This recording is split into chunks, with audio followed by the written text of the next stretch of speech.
OM అనేటువంటిది కూడా నేర్చుకున్నారు. బట్ ఏఐ నేర్చుకోవడానికి అయితే చాలా మంది ఇంట్రెస్ట్ చూపిస్తున్నారు. ఏఐ అనేటువంటిది ఈ మధ్య కాలంలో మంచి ఫేమ్లో ఉంది, డిమాండ్లో ఉంది.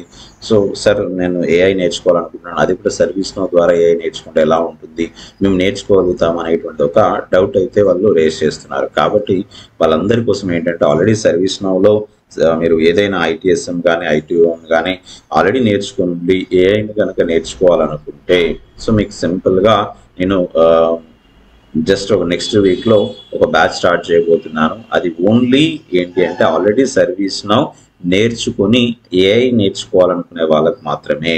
అంటే సర్వీస్ నౌ అనేటువంటి ఐటీఎస్ఎంఏ కావచ్చు, ఐటీఓఎంఏ కావచ్చు, జిఆర్సీ కావచ్చు, ఇంకా ఏదైనా హెచ్ఆర్ఎస్డి కావచ్చు, ఏదైతే నేర్చుకున్నారో అది నేర్చుకున్న తర్వాత ఇన్ అడిషన్ ఆఫ్ వీటితో పాటుగా ఏఐ అనేటువంటిది నేర్చుకోవాలి అనుకుంటే సో నేను ఈ కోర్సుని స్టార్ట్ చేస్తున్నాను.